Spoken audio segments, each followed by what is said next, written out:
Bonjour tout le monde, Jen here. Today I am trying the new Essence Pretty Natural Hydrating Foundation.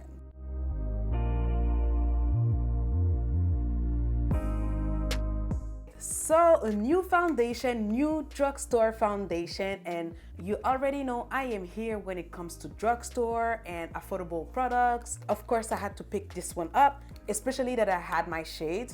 Yes. So what is this foundation? This foundation is hydrating, of course. There's hyaluron in there as well as aloe vera. This is gonna be interesting because I have super oily skin, but I don't care. I just wanna give it a try anyways to see how it's gonna work. It comes in 31 shades. Unfortunately, in my drugstore where I found it, there were only, I think, 7 shades and 2 shades for melanin, and the 280 Cool Ebony was the one that was closest to my skin color. So we'll see how it turns out. There's a hyaluronic acid in there, there's aloe vera to provide a natural, medium coverage finish and weightless feel up to 24 hours. Of course, I will give it some time to truly test it. And what else is in there? So it says that it's a pretty perfect combo of pretty natural, vegan, paraben-free, alcohol-free, oil-free, and gluten-free. I love that.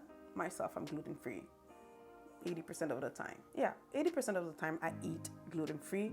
So that's interesting. Oh, by the way, it is $6.99 US. And yesterday, how much did I bought this?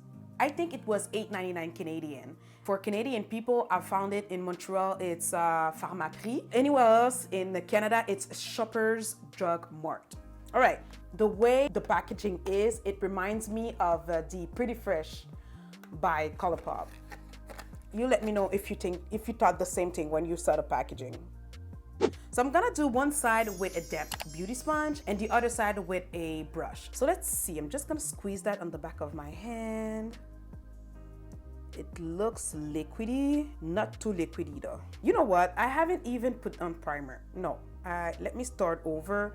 I need to put some primer on and prepare my face because I'm oily and I want to give this foundation a chance even though I have oily skin. For primer, I will use the NYX Angel Veil primer. This is hands down one of the best primer that keeps me matte. I have the foundation on my hand. I'm trying not to move too much, but I'm gonna essentially put this everywhere I usually get very oily.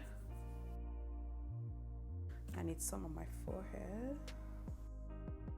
Usually I would put down some setting powder on top of the primer, but one thing that happens when you use setting powder underneath foundation, it will make the foundation more matte.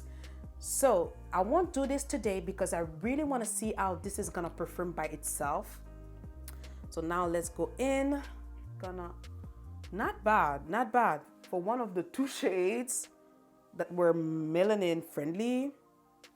Not bad. I think it's gonna be okay and I'm gonna be able to make it work. I'm using my Real Techniques Instapop cheek brush. It's the 405 brush. Okay, definitely. This is not medium coverage. I'm sorry. It is not. I don't know. It melts so fast in my skin. It's light coverage. This is not, no. This is not medium coverage, but it is looking natural. So I'm gonna go in with a little bit more. I'm gonna drop this directly on my skin. So second layer.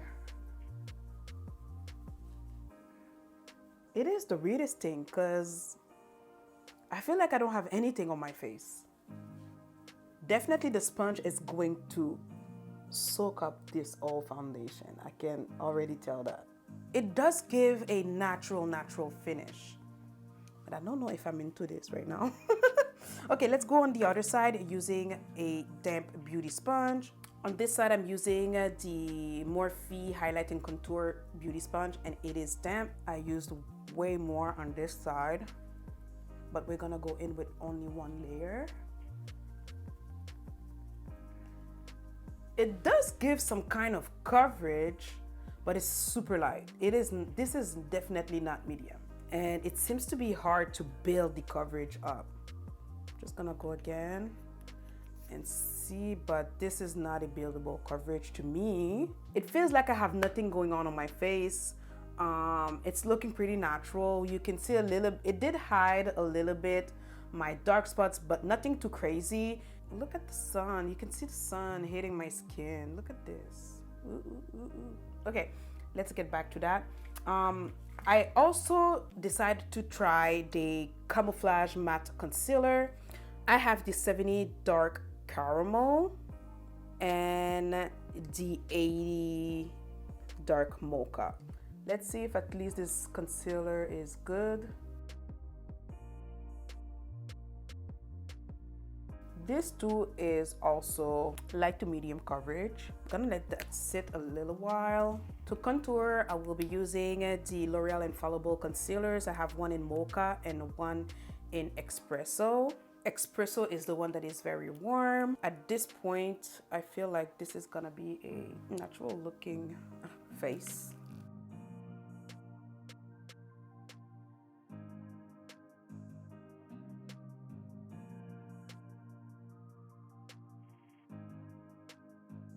I will set under my eyes using my Maybelline Fit Me Loose Finishing Powder, and this is in the shade 30 Medium Deep.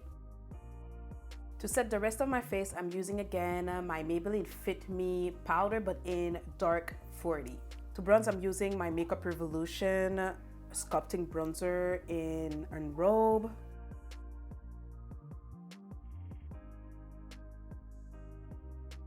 For blush, I'm using my Rimmel Maxi blush in the shade Rendez Vous. For highlighter, I'm using the Maybelline Master Chrome highlighter in Molten Topaz. I'm not enjoying the way my face is looking. It's currently 4:45. I will stay in this foundation for some time. I have a couple of errands to do. We'll be back in a couple of hours to see how this is looking and going. But for now, it's... All right, we are back. Let me tell you what time it is right now, so you know approximately. It is 8:51. It's been 4 or 5 hours since I had this foundation on. I went outside, I even wore a mask, and I didn't do any touch-up. So I didn't touch my face, I didn't do anything, and this is how I am looking. 5 hours. Is it 5? Let me make sure. So yeah, it's been 5 hours. And I'm looking pretty decent. I don't have anything to say about the longevity because keep in mind, this is a hydrating foundation. I have oily skin. The only prep I used on my face was the NYX Angel Veil primer. It kept my face pretty matte, and to be honest, I'm surprised with the way my face is looking. The only downside I have to say about this foundation is it's not medium coverage at all. It is light coverage. And I was looking kind of ashy at the beginning. I think right now it is not looking too bad, but I didn't like the way I looked initially. Personally, this foundation, I don't think I'm gonna use it another time because it is way, way, way too light for me. I think someone who loves a very, very natural finish will definitely enjoy this foundation. These are my thoughts, but as far as for longevity, my skin is looking pretty good. Usually my foundation separates over here on my laugh lines. It did not happen. My face is looking pretty decent. All right, so this was my try on, wear test, and review of the new Essence Pretty Natural Hydrating Foundation. What are your thoughts? Are you gonna give it a try? Will you let me know? If this video was helpful, please give it a big thumbs up. And if you're not part of my family yet, subscribe and join the squad. Thank you so much for joining me today, and I will see you all on my next one. À bientôt. Bisous. Mwah.